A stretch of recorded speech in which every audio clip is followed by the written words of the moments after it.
আমার তো খণ্ডব্রহ্ম আমি আছি, কিন্তু আজ রূপের মানুষ দর্শন করলাম।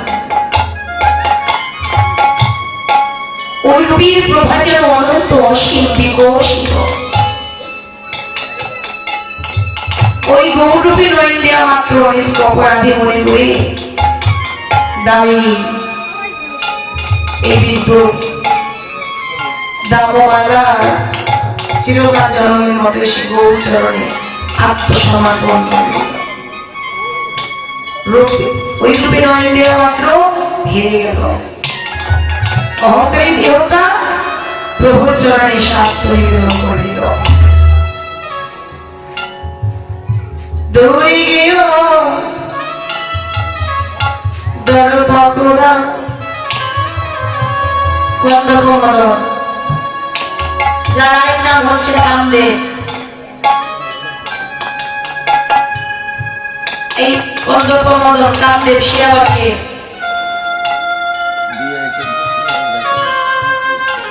এই কন্দর্পমদন হচ্ছে ব্রহ্মার মানুষ পুত্র।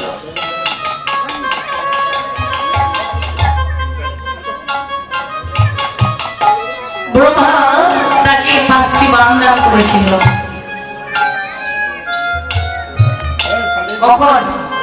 যখন মদন বিবাহ বন্ধনে আবদ্ধ হন, ও মায়ের এই যে মদনের স্ত্রীর নাম কি? কামদেবের স্ত্রীর নাম কি? রতি।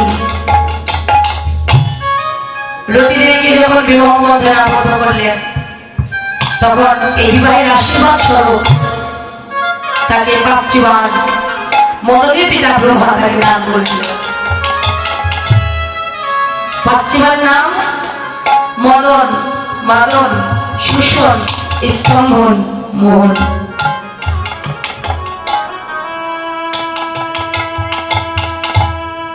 এই বাণীর গর্বে গর্বিত হয়ে মদন নিজেকে অনেক বড় শক্তি ধর্ম মনে করে আমাকে শক্তিশালী, শক্তি ধরনের জগতের দ্বিতীয় জন্মে।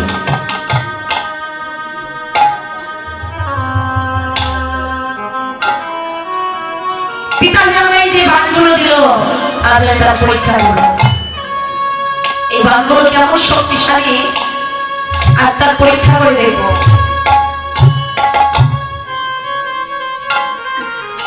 তাই তো বাণ পরীক্ষা করার জন্য সর্বপ্রথম এই কামের বাণ নিক্ষেপ করলেন দেবরাজ ইন্দ্রদেবকে।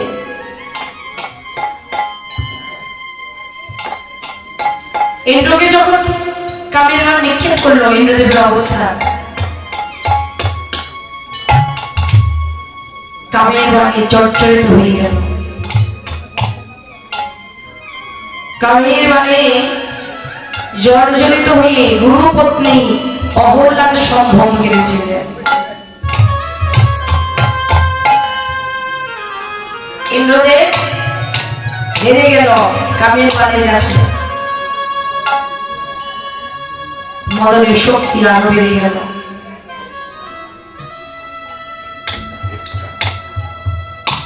মদন ভাবলেন, আমি দেবরাজ ইন্দ্রদেবকে পরাস্ত করেছি কামের বাণে, এবার কামের বাণ নিক্ষেপ করবো নিজ পিতা ব্রহ্মাকে।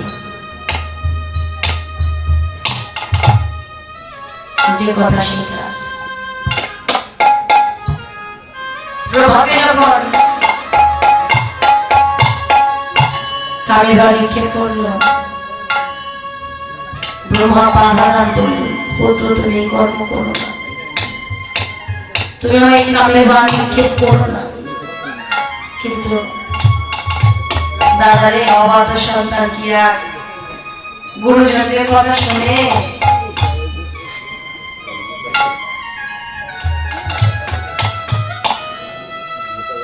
জগতে অবাধ্য সন্তানের অভাব নাই।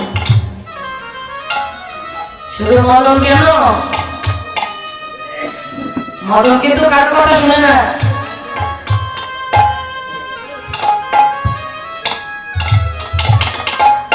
কোনো বাদ মানে না, মদনের এতটাই শক্তি। এই জগতের বুকে বাবা সবাই তো চায় গোবিন্দ চরণে গৌর চরণে প্রার্থনা করতে, আমাকে একটা জগতে সুসন্তান দান করো। সবার ভাগ্যে কি সুসন্তান হয়?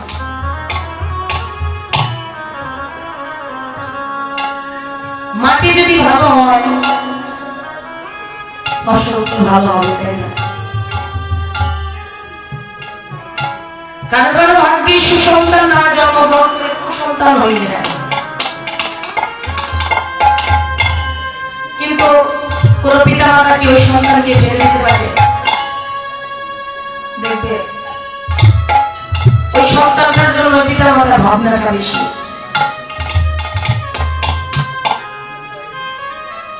ভগবানের কাছে প্রার্থনা করে, প্রভু যত দুঃখ জ্বালা যন্ত্রণা আছে তুমি আমাকে দাও, আমাকে দাও, বিনিময় সন্তানকে ভালো রেখো।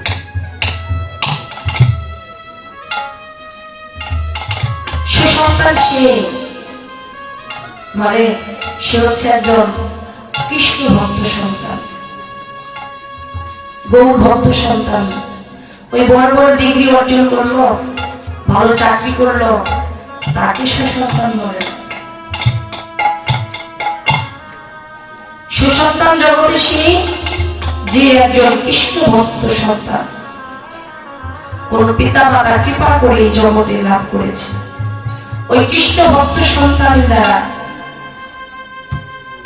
তার সামনে 7 পুরুষ, পিছনে পড়া 7 পুরুষ, 14 পুরুষ উদ্ধার হয়ে স্বর্গবাসী হয়ে গোবিন্দ চরণ প্রাপ্তি হয়ে যায়। জয় জয় কৃষ্ণ রাধা কৃষ্ণ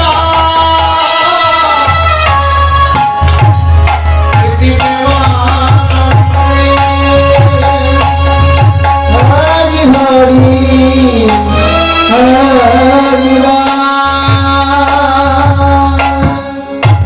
কিন্তু এই জগতে কৃষ্ণ ভক্ত সন্তানের বড় অভাব।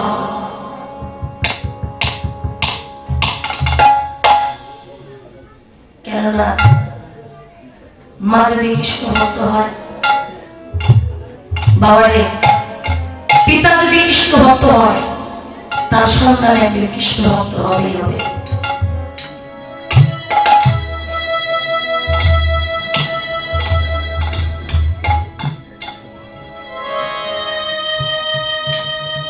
কুসন্তান সে যে পিতা মাতার বদনটাকে কলঙ্কিত করে দেয়, যে সন্তান গুরুজনদের কথা মানে না, অবাধ্য সন্তান অন্ধকার পথে পড়ে আছে। ওই সন্তানের দ্বারা পিতা মাতা কোনদিন কোন ভালো কর্ম তার দ্বারা হবে না। ওই সন্তান থাকা চাইলে না থাকাই ভালো। কিন্তু এই কলিযুগে এই সন্তানের অভাব নাই।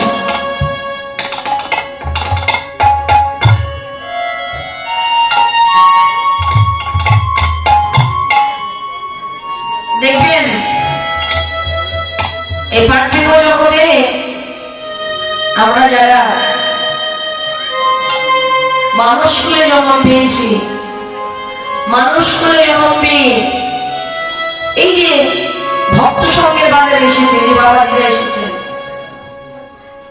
আপনাদের মনে কিন্তু আগেই আকাঙ্ক্ষা জেগেছিল, ইচ্ছা জেগেছিল, বাসনা জেগেছিল যে আজ এই শিমুলিয়া দাসপাড়া হরিবাসরে কীর্তন শ্রবণ করতে যাব। আপনারা কিন্তু একা আসেন না, সঙ্গে একজন কিন্তু বান্ধব ঠিকই নিয়ে এসেছেন। বান্ধব হচ্ছে যখন সেই যে ডেকে এনে কৃষ্ণ ভক্তের সঙ্গ করে দেয়, সে হচ্ছে জগতের বান্ধব, আসল বান্ধব, সেই বন্ধু। সে নিজে উদ্ধারের পথে এসেছে, আমার বন্ধুকে ডেকে এনে উদ্ধারের পথে নিয়ে যাচ্ছে। আর এই জাগতিক জগতের সঙ্গ, এই সঙ্গটা বড় খারাপ। সঙ্গ করে রব ধরবে। মদনী শুনল না পিতার কথা, তার কামের বাণ নিক্ষেপ করল নিজ পিতা ব্রহ্মাকে। ব্রহ্মা কামের বাণে জর্জরিত হয়ে গেল। যেই না কামের বাণে ব্রহ্মা জর্জরিত হয়ে গেল, ধেয়ে চলল নিজ কন্যা সভার দিকে। ব্রহ্মার কন্যা নাম হচ্ছে সন্ধ্যা। পিতার এমন কর্ম দেখে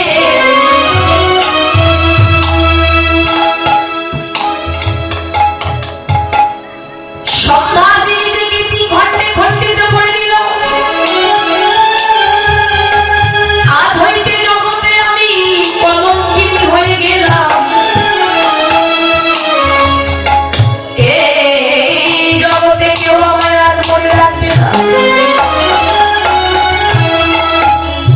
পিতা গো,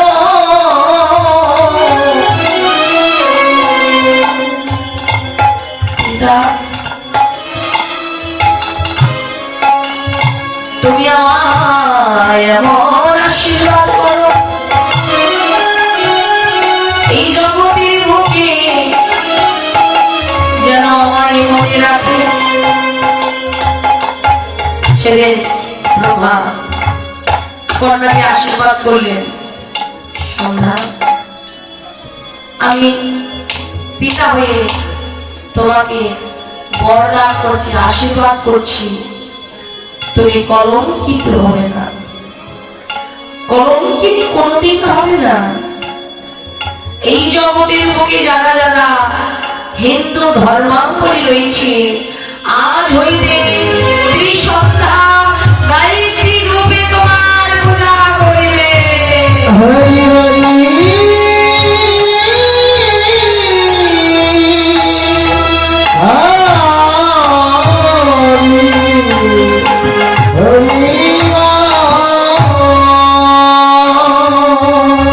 ত্রিসন্ধ্যা গায়ত্রী সে থেকে কিন্তু আমাদের প্রচলন হয়ে গেল। এই যে ত্রিসন্ধ্যা গায়ত্রী, এই দেখেন বাবা, এই ত্রিসন্ধ্যা গায়ত্রী আমরা কিভাবে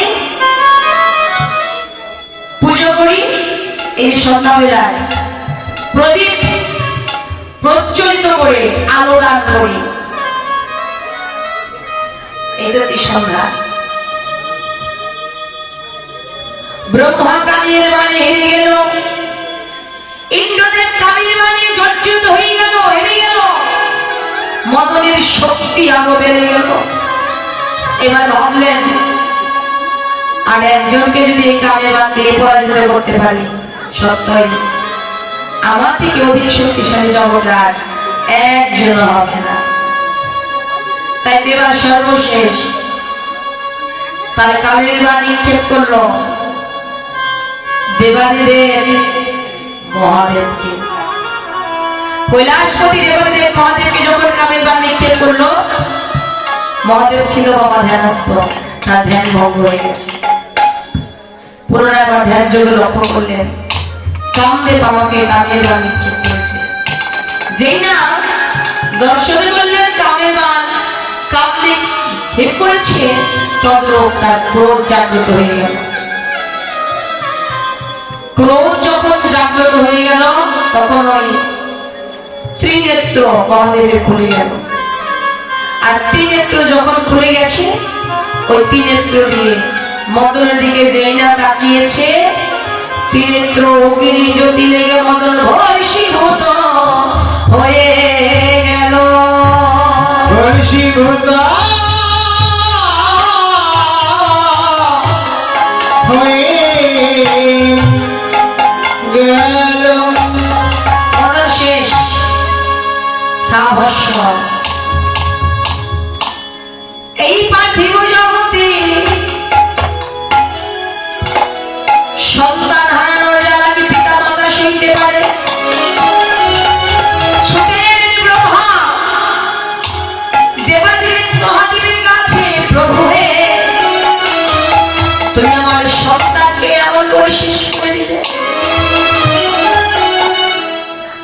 পুত্র হারানোর জ্বালা, এই জ্বালা সইতে পারছি না।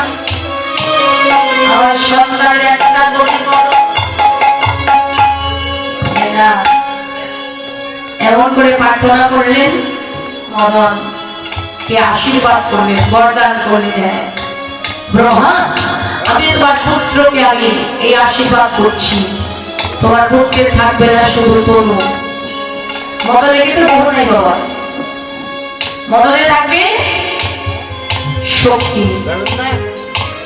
তোমার পুত্রের শক্তি জগতে থাকবে, কিন্তু তনু থাকবে না, দেহ থাকবে না। যেই না দেবের দেব মহাদেব এই বরদান করলেন, মদন ভাবলেন আমার তো দেহ নাই, এই জগতে আমায় কেউ আর ধরতে পারবে না, আমি আমার এই কামের শক্তি দিয়ে এই জগৎকে, এই জগতের জীবকে আমার বশ করে রাখবো। আমি হব কলিযুগের মন্ত্রী, আর এই কলিযুগকে কামরাজ্য করে করে তুলব। কামরাজ্য করে